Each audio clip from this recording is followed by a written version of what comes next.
ৰামায়ণ, মহাভাৰত, ভাগৱত আদি ধৰ্মগ্ৰন্থসমূহে আমাক বহু সময়ত বহু সমল প্ৰদান কৰিছে।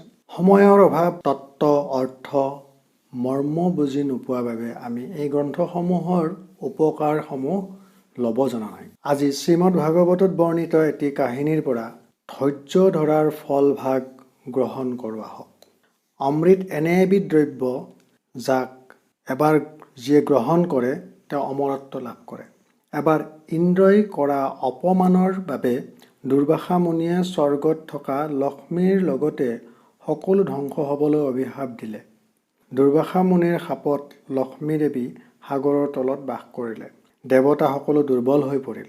সুযোগ বুজি দৈত্যৰ ৰজা বলিৰায়ে স্বৰ্গ ৰাজ্য আক্ৰমণ কৰি দেৱতাসকলক খেদি পঠিয়ালে। দেৱতাসকলে ব্ৰহ্মাৰ উপদেশত বিষ্ণুৰ ওচৰলৈ গ'ল।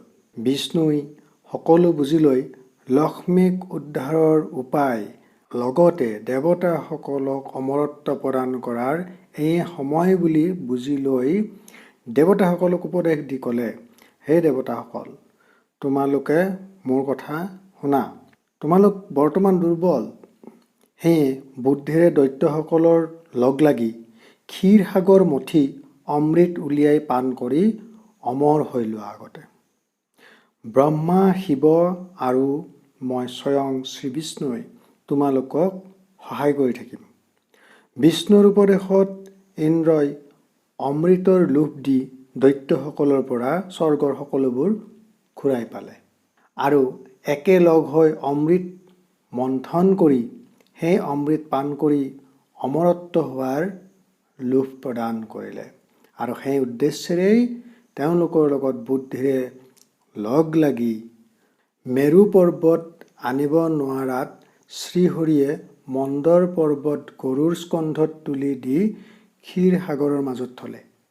ইন্দ্ৰ আৰু বলিয়ে শ্ৰীহৰিৰ আদেশ মতে পাতালৰ পৰা বাসুকী নাগক আনি মন্দৰ পৰ্বতত মেৰিয়াই সাগৰ মথিবলৈ ধৰিলে। মথি থাকোঁতে পৰ্বত খহি সাগৰত পৰিল। তেতিয়া শ্ৰীহৰিয়ে কুৰ্ম অৱতাৰ অৰ্থাৎ কাছৰ ৰূপ ধাৰণ কৰি সাগৰত বুৰ মাৰি মন্দৰ পৰ্বত দাঙি ধৰিলে। হৰি দেৱতাসকলৰ লগত থাকি বল প্ৰদান কৰি সাগৰ মথাত সহায় কৰিবলৈ ধৰিলে। এইদৰে দেৱতা আৰু দৈত্যসকলৰ চেষ্টা সাৰ্থক হ'ল। প্ৰথমতে বিষ ওলাল। এই বিষ শিৱই পান কৰি মৰ্ত্যৰ সকলো প্ৰাণীকে ৰক্ষা কৰিলে। তেতিয়াৰ পৰা শিৱৰ ডিঙি নীলা হ'ল। ইয়াৰ পাছত কামধেনু ওলাল আৰু কামধেনু ঋষিসকলে যজ্ঞ কৰিবলৈ লৈ গ'ল। তাৰ পাছত অশ্ব অৰ্থাৎ ঘোঁৰা ওলাল। এই ঘোঁৰা বলিৰ ৰাজাই তেওঁৰ বুলি লৈ ল'লে।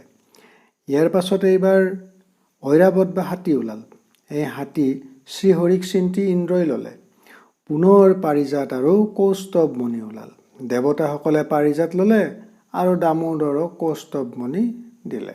পাছত অপেশ্বৰীসকল ওলাল। ব্ৰহ্মাই দেৱতা আৰু দৈত্যসকলক অপেশ্বৰীসকলক ভগাই দিলে। সাগৰ মথি থাকোঁতে এইবাৰ লক্ষ্মী দেৱী ওলাল হাতত মালা লৈ আৰু এই মালা নাৰায়ণ প্ৰভুক পিন্ধাই দিলে। পাছত দুৰ্বাসাৰ সাপ এইদৰে লক্ষ্মী ওলোৱাৰ লগে লগে উদ্ধাৰ হোৱাৰ লগে লগে দুৰ্বাসা মুনিৰ সাপৰ অন্ত পৰিল। সাগৰ মথিয়ে থাকিল দেৱদৈত্যসকলে। এইবাৰ সুৰাৰ পাত্ৰলৈ এজন পুৰুষ ওলাল। এই সুৰা অসুৰসকলে ল'লে অৰ্থাৎ সুৰা অসুৰৰ খাদ্য। শেষত হাতত অমৃতৰ কলহ লৈ ধনন্তৰী ওলাল। এই অমৃতৰ পাত্ৰ দেখা মাত্ৰকে দেৱতাসকলে তৎ ধৰিবই নোৱাৰিলে। তৎক্ষণাৎ অমৃতৰ পাত্ৰ হাতত লৈ দৈত্যসকল দৌৰিব ধৰিলে। তেতিয়া দেৱতাসকলে হৰিক স্মৰণ কৰি প্ৰাৰ্থনা কৰিবলৈ ধৰিলে। শ্ৰীবিষ্ণুই ভক্তসকলক নিৰ্ভয় দিলে।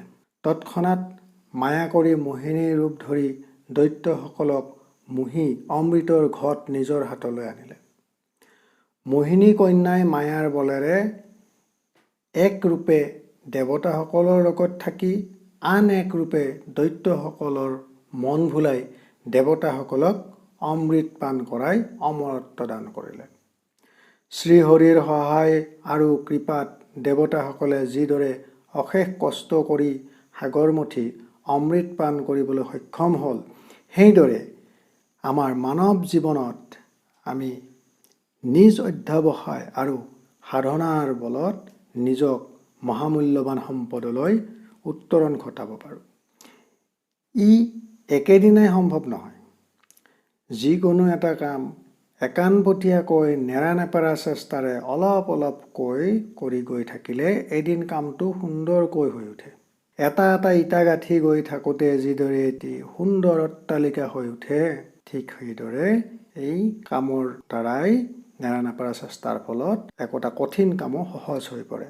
ইয়াকে কয় ধৈৰ্যৰ ফল মিঠা। ভিডিঅ'টো শেষলৈ চোৱাৰ বাবে ধন্যবাদ জ্ঞাপন কৰিলোঁ।